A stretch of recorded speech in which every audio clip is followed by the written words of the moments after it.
مفتی تقی عثمانی صاحب کے بارے میں کسی نے خواب دیکھا، مختصر یہ کہ مسلمانوں پر بہت ہی آزمائش آنے والی ہے اور حفاظت کے لیے کوئی دعا نبی نے بتائی. یہ خواب پر حضرت کا بیان بھی آیا، آپ بھی کچھ فرما دیں. نیز زلزلے اور قدرتی آفات اور عذاب میں موقع کے حساب سے کوئی خاص یا دعا یا قرآنی آیت وغیرہ ہے جیسے سورہ زلزال وغیرہ پڑھنا؟ دیکھو، سب سے پہلے خدا کی نافرمانی چھوڑی جائے.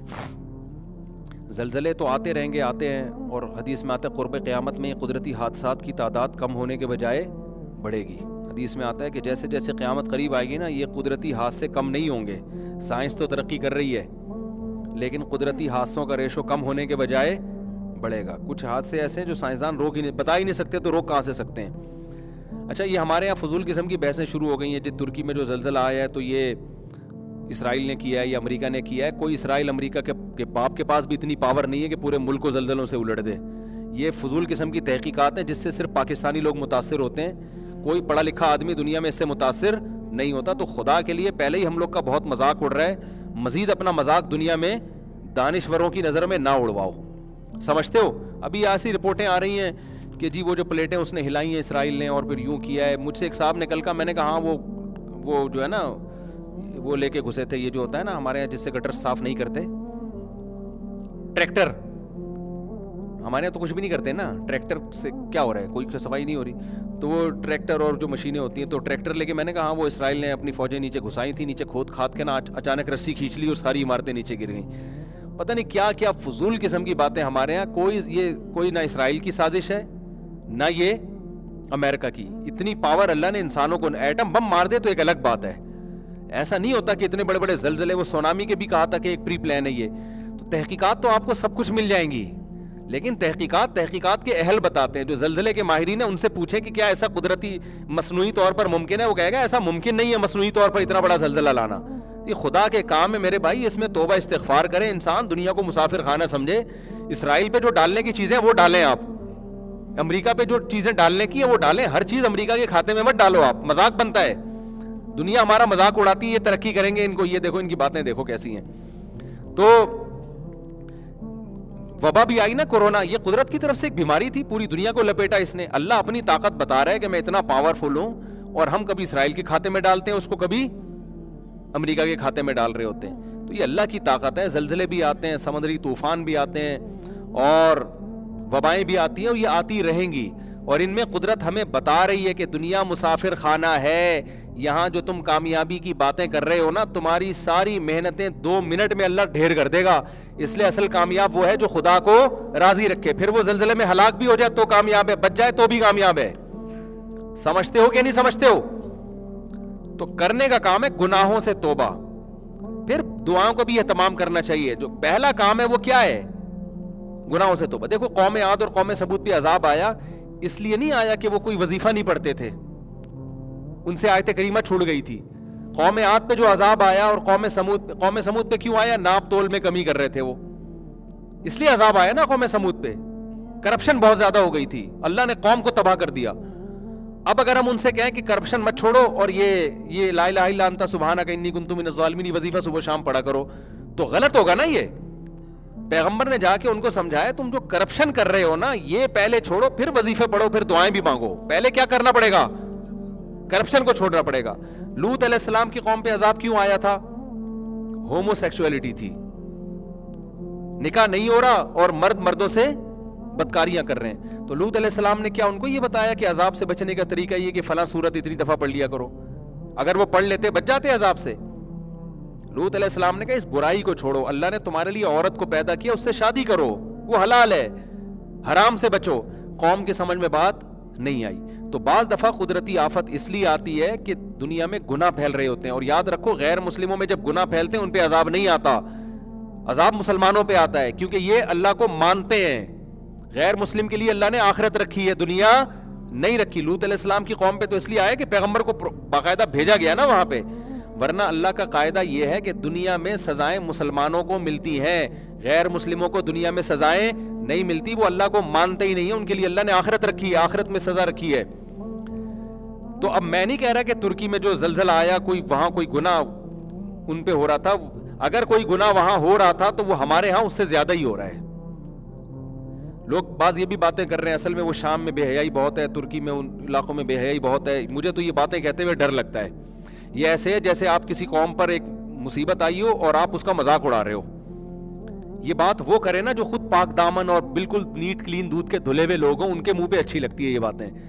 ہم جیسے لوگ جو ان سے, ترکی میں وہ کرپشن نہیں ہے جو ہمارے یہاں ہے, بے حیائی تو ہمارے یہاں بھی بہت ہے. تو کبھی بھی کسی قوم پہ عذاب آئے تو اس وقت یہ نہ کہا کرو کہ گناہوں کے عذاب ہے ان کے اوپر. دیکھو قوم عاد اور قوم سمود کے بارے میں تو اللہ نے بتا دیا کہ عذاب تھا نا, وہاں تو ہم کہنے ہیں ہمیں کیا پتا ان پر جو عذاب آیا ہے وہ عذاب کے طور پر آیا یا ان کی, یا ہمیں عبرت کے طور, بعض چیزیں عبرت کے طور پہ ہوتی ہیں, عذاب کے طور پہ نہیں ہوتی ہیں, سنبھالنے کے لیے ہوتی ہیں کہ سنبھل جاؤ, سدھر جاؤ. تو نیک لوگوں پہ بھی مصیبتیں آتی ہیں. حضرت عمر کے دور میں قحط پڑا تھا. حضرت عمر کے دور جیسا دور یہ کائنات کبھی بھی نہیں دیکھے گی, لیکن پھر بھی قحط پڑا ہے وہاں پہ. تو کیا ان کو یہ کہہ سکتے ہو کہ گناہ ہو رہے ہیں اس لیے عذاب آیا ہے؟ وہ حضرت عمر کے دور میں کہاں سے گناہ ہونا شروع ہو گئے؟ تو اللہ کی طرف سے جو آفتیں آتی ہیں کبھی وہ عذاب بن کے آتی ہیں, کبھی وہ عبرت بن کے آتی ہیں لوگوں کو متوجہ کرنے کے لیے. تو ترکی میں جو زلزلہ آیا ہے یہ ان کے لیے بھی آزمائش ہے اور ہمارے لیے ان سے بڑی آزمائش ہے. ان کے لیے تو یہ آزمائش ہے کہ وہ دنیا کو مسافر خانہ سمجھیں, وہ یہ یقین کریں کہ اصل طاقت کس کے پاس ہے. ہم کتنی بھی ترقی کریں گے اللہ سے نہیں بچ سکتے, تو کامیاب وہ ہے جو اللہ کو راضی کرے. ان کے لیے یہ آزمائش, ہمارے لیے ڈبل آزمائش. ایک یہ کہ یہ مصیبت ہم پہ بھی آ سکتی ہے, دوسری یہ کہ اس مصیبت میں ہم ان کے لیے کیا کر رہے ہیں.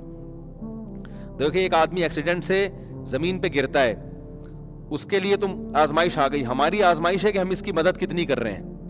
روڈ پہ چھوڑ دیتے ہیں اس کو یا اس کے ہاسپٹل پہنچانے کا انتظام کرتے ہیں.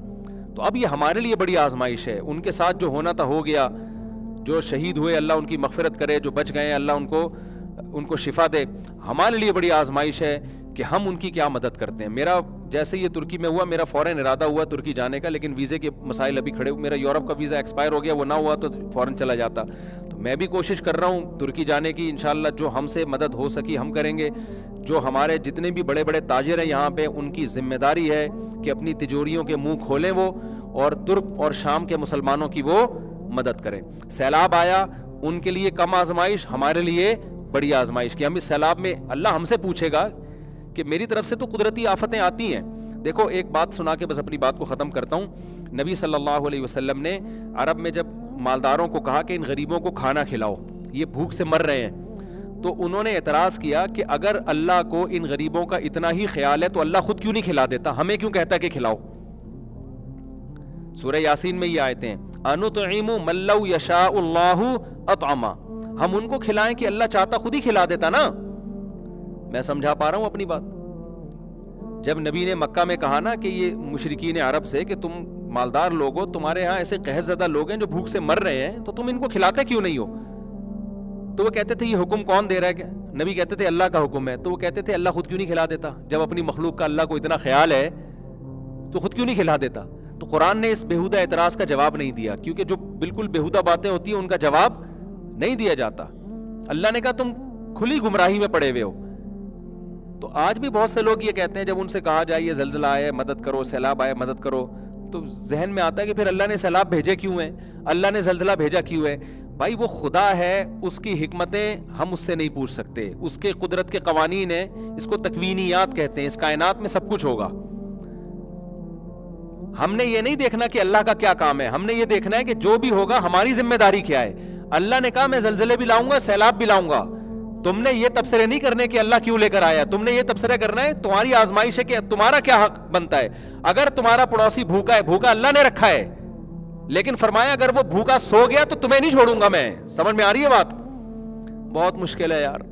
دیکھو حدیث میں آتا ہے ایک عورت نے بلی کو باندھ دیا, بھوک نہ کھلاتی تھی نہ پلاتی تھی, بلی بھوک سے مر گئی. اللہ قیامت میں اس عورت کو جہنم میں ڈالے گا, اس کی نیکیاں برباد کر دے گا. سوال پیدا ہوتا ہے نا کہ اللہ تجھے اتنا ہی ترس آ رہا ہے بلی پہ, تو کھلا دیتا. اللہ تو کھلا سکتا ہے نا. تو اللہ کیا جواب دے گا؟ بھائی میں نے اس کائنات کو ایک نظام کے تحت چلایا ہے, اس کی حکمتیں اللہ ہی جانتا ہے. اللہ لوگوں کو آزماتا ہے. کوئی جانور بھی بھوکا مر رہا ہے, کتا بھی اگر پیاسا ہے اور آپ کے پاس پانی ہے نہیں پلا رہے, تو اس کے بارے میں بھی سوال اللہ سے نہیں ہوگا, سوال کس سے ہوگا؟ آپ سے. ہم ایگزامینیشن ہال میں ہیں, اللہ ایگزامینیشن ہال میں نہیں ہے. تو حدیث میں آتا ہے پڑوسی بھوکا سوئے تم پیٹ بھر کے کھاؤ تو تم مومن نہیں ہو. اب سوال پیدا ہوتا ہے اللہ تو بھوکا, تجھے اتنا خیال ہے اس بھوکے کا, تو خود ہی کھلا دے نا. اللہ کہے گا پھر آزمائش کس بات کی ہے؟ نہیں آ رہی بات سمجھ میں تو جیسے چل رہے ہو نا چلتے رہو میرے بھائی, ہم تو تھک گئے ہیں بول بول کے. ترکی میں جو زلزلہ آیا ہے میرے بھائی, ہمارے تاجروں کی اخلاقی دینی ذمہ داری ہے کہ ہم وہاں رقمیں بھیجیں اور ان لوگوں کی مدد کریں جس حد تک ہمارے لیے یہ ملکوں کی سرحدوں کو ختم کر دیں ہم.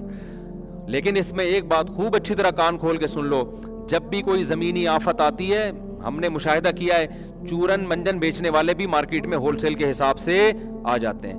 ایسا نہ ہو کوئی بھی ٹرسٹ آئے, کوئی بھی آدمی آئے اور کہ میں ترکوں کے لیے مدد طلب کر رہا ہوں اور آپ نے پیسے نکال کے اس کو دینا شروع کر دیے. اس میں بہت دفعہ فراڈی لوگ دبا کے نوٹ چھاپتے ہیں اپنے. اس میں بعض ٹرسٹ بھی ہے جو قابل ٹرسٹ نہیں ہے اور بعض لوگ بھی ہیں جو قابل اعتماد نہیں ہے. نام اعتماد خان ہوگا لیکن قابل اعتماد نہیں ہوگا بندہ. تو اس میں آپ نے ریلائبل لوگوں تک رقمیں پہنچانی ہے. میں بھی پوری کوشش کر رہا ہوں کہ وہاں جاؤں. ہمارے علماء الحمدللہ, ہمارے اکابر بہت سارے علماء پہنچ گئے ہیں الحمدللہ. ایسی جگہوں پہ علماء بہت جلدی جاتے ہیں الحمدللہ, وہ پہنچ چکے ہیں. میڈیا پہ ان کی کوریج نہیں ہے. تو میرا بھی ارادہ ہے اگر جیسے ہی ویزا ملتا ہے میں انشاءاللہ ترکی جاؤں گا تو ہم بھی کوشش کریں گے ان ترک بھائیوں کو اس موقع پر ہم اکیلا نہ چھوڑیں, شامی بھائیوں کو. تو انسانیت کے ناطے ہماری بھی ذمہ داری ہے. تو زلزلہ ان پہ تو آ گیا, آزمائش ان کے لیے جتنی تھی ہو گئی. اصل آزمائش کس کے لیے ہے؟ ہمارے لیے. ابھی بھی ہم یہاں کھا رہے ہیں پی رہے ہیں. سیلاب میں بھی بہت سے لوگوں نے الحمدللہ بڑھ چڑھ کے مدد کی, لیکن بہت سے لوگوں پہ جھوم ہی نہیں دیں گی. کیا ہو رہا ہے, کتنا اندر حالات خراب ہوئے, بھوک سے لوگ مرے ہیں. ہمارے جو لوگ سروے کے لیے گئے تھے نا اندرون سندھ, پھوٹ پھوٹ کے رو رہے تھے جب کہانیاں وہاں کے واقعات سنا رہے تھے. کہہ رہے ہمارے ہاتھ سے چاول کا شاپر گرا ہے تو ایک بچے نے نا مٹی والے چاول کھانا شروع کر دیے. لوگوں نے بتایا 3 دن تک 3 دن سے اس کو کھانے کو کچھ نہیں ملا ہے. انتظار نہیں کر رہا کہ پلیٹوں میں ڈالیں ہم. ایک عورت نے کہا, رو رہی تھی کہ خدا کی قسم ہم نے زندگی میں کسی کے سامنے ہاتھ نہیں پھیلائے, آج بھوک نے مجبور کر دیا ہمیں لائن میں لگنے. ایسے ایسے خاندانی لوگ جو کبھی لنگر کے لیے لائن میں نہیں لگے, وہ پھوٹ پھوٹ کے یہ واقعہ سنا رہے تھے کہ ہم نے وہ منظر دیکھے وہاں پہ. تو بھائی جب یہ مصیبتیں آتی ہیں اندر کے حالات اندر والا ہی جانتا ہے. ہم تو یہاں کباب پراٹھے پھوڑے, آپ کو منع نہیں کر رہا میں کہ کھائیں, لیکن تھوڑا سا ان کا بھی خیال کریں. تو ہماری ذمہ داری ہے ہم ریلائبل لوگوں تک پہنچیں. اور ترکی میں جو ابھی بہت, یہ بالا کوٹ سے بڑا زلزلہ آیا ہے ترکی میں, بالا کوٹ سے بڑا زلزلہ آیا ہے. تو ہماری یہ ذمہ داری ہے ہم جس حد تک ان کی مدد کر سکتے ہیں ہم مدد کریں. اللہ تعالیٰ, اور سوشل میڈیا پہ بھی اس کو اٹھائیں آواز. اللہ تعالیٰ سمجھنے کی عمل کی توفیق دے.